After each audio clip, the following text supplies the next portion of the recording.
প্রথমে গ্রেটার দিয়ে ভালো করে গ্রেট করে নেবে পেঁপেটাকে কাঁচাতেই। তারপর কড়াইতে তেল দিয়ে দেবে। তেলটা ভালো করে গরম হয়ে গেলে এতে কুচি কুচি করে ছোটো ছোটো করে আলু কেটে দিয়ে দিতে হবে। ভালো করে ভাজা করতে হবে আলুগুলো লাল লাল করে। দেখতে পাচ্ছ ভালো করে দিয়ে দেবে আলুগুলো, ছোটো ছোটো করে কাটবে, তাহলে বেশি জল লাগে না, তাহলে সেদ্ধ হতে সময় লাগবে না।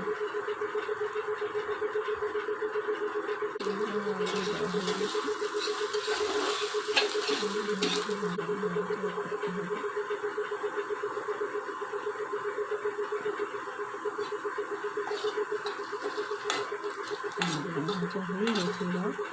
এবার আলুগুলোকে সব আলুগুলোকে ভালো করে তুলে দিতে হবে।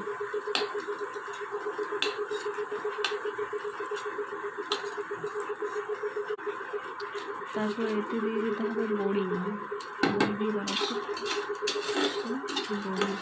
বড়িগুলো ভালো করে নাড়াচাড়া করে ভালো করে নেবে, লাল করে।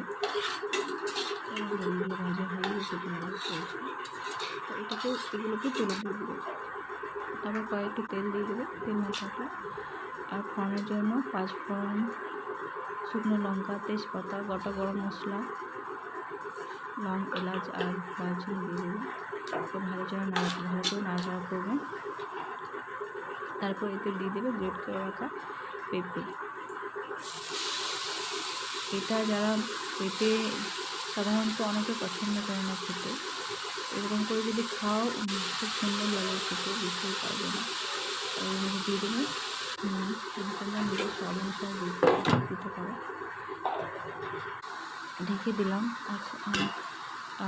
আমি আদা বাটাটা আগে ভুলে গেছিলাম দিতে, তো তাই জন্য এখন আমি দিয়ে দিচ্ছি একটু, কোনো অসুবিধা নেই দিলে, একটু রসুন তো নেই আদা, তো কোনো অসুবিধা নেই। এই যে ঢেকে দিয়েছিলাম, ঢেকে নাড়াচাড়া দেখুন কতটা হয়েছে, একটু বেশিক্ষণ সময় লাগে না ওটাতে।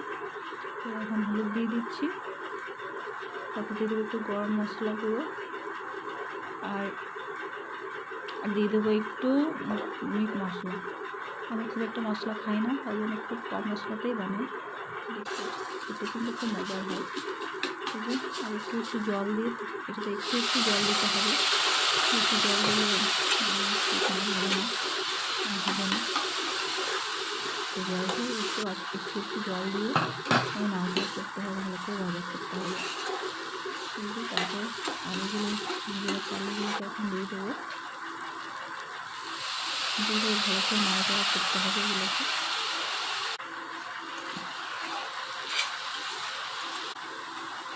দেখতে পাচ্ছি। এবার হালকা জল দিয়ে দেবো, জল দিয়ে একটু নাড়াচাড়া করে নেবো।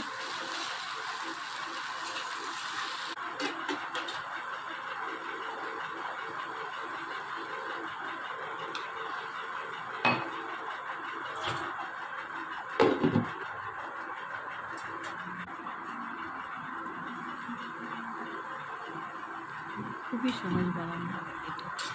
তো ঢেকে দেবো, ঢাকাটা খুলে দেখবো একটু পরে হয়েছে কিনা। হয়েছে প্রায়, একটু আছে।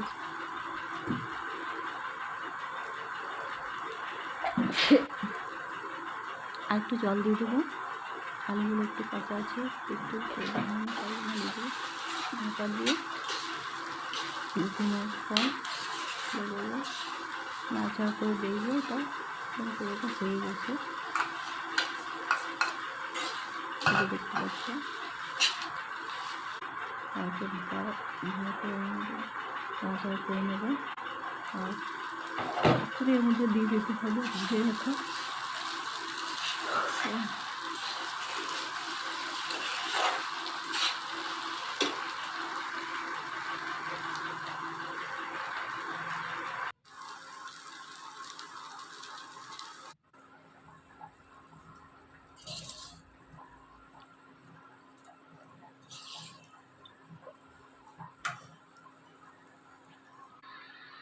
এই যে দেখতে পাচ্ছ, এটা আমার হয়ে গেছে।